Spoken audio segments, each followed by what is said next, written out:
فاحنا اول ما دخلنا في القارب هذا تقريبا من احنا 55، يعني من الخوف اصلا البوليس كان قرب عنا، اذا قرب بيجي يخزق البلم وراح تعبك على الفاضي، يعني حق 5 ساعات. فهمت؟ يعني ايش يعمل العسكري لو جاء البوليس ذاك الساعه وقتها ايش كان يسوي؟ بيخزق البلم ويروح تعبك على الفاضي. يخزق وقد القارب؟ نعم. يخزق القارب، هو تيوب اصلا. ايوه. احنا قدام يعني، وفي ناس طلعوا من النص. هو مش عارف وين كان، هو على اساس انه جنب الموتور ورا بالمؤخره ورا اخر شيء. هو ركب الاخير، يعني جاء ركب الاخير. كان في جنبه فلسطينيه، واحد سوداني فلسطيني وواحد سوداني ورا. يعني كان معكم حتى نسوان بالقارب؟ كان في حرمه، في اصلا كان في ثنتين حرمه، واحد توأم. هذا واحد من الحرمه واحد توأم رجعوا، ما قدروش يطلعوا، رجعوا طوال. وهو طلع. فهمت؟ وهو طلع يعني صمين، يعني طلع.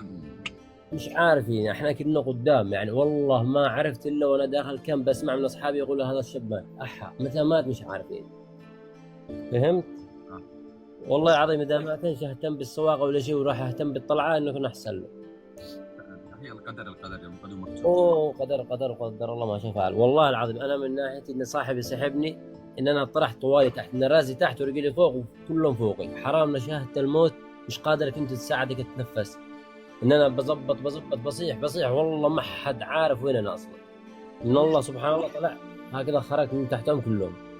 يعني يا اخي انت تتوقع وقتها لما مات، تتوقع انت يعني انه نطل وما حد ركز عليه انه نطل، ولا به ناس شافوا لما نطل وما حد تكلم ولا؟ والله شوف، انا على ما شفت يعني اللي ورا هم اكيد 100% انهم بيركزوا عليه، يعني انه ماسك الحب يصيح لهم، هذا اول شيء. يعني ما حد تكلم منه. يمكن انا ماشي هسه الظن، بس اللي ورا مفروض ان اذا كان ماسك بالحبل وهذا انهم بيشوفوا طوال، يعني ما. يعني مثلا لو كنتم انتم شفتوا ولا اللي كانوا بوراه تكلموا، كانوا يوقفوا القارب وقتها ولا ما كان بش يعني نقدر يوقفوه؟ مش يقدروا يوقفوا، بس بيسحبوه السحب على السريع، يعني بيسحبوا اثنين، بيسحبوا طوال يطلعوه. فهمت؟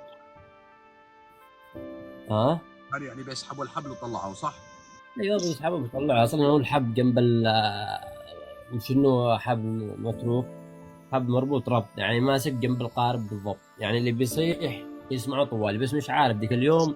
والله العظيم راح الحبل وزعل. قريب. ها. يعني الحبل قريب من القارب. قريب ما فيش حبل يعني سايب هيك على المياه، لا. الحبل قريب جنب القارب بالضبط، يعني تمسك به يعني اليد الثانية تقدر تطلع فيه، بس شكله مع البرودة حق المياه هذا ما قدرش يتحرك. وكان الجو بارد. الجو ثلج مش بارد، بس المياه باردة، الدنيا مطر، الأجواء مغيمة، مش عارفين والله ذي كل يوم كيف لقينا. الحمد لله.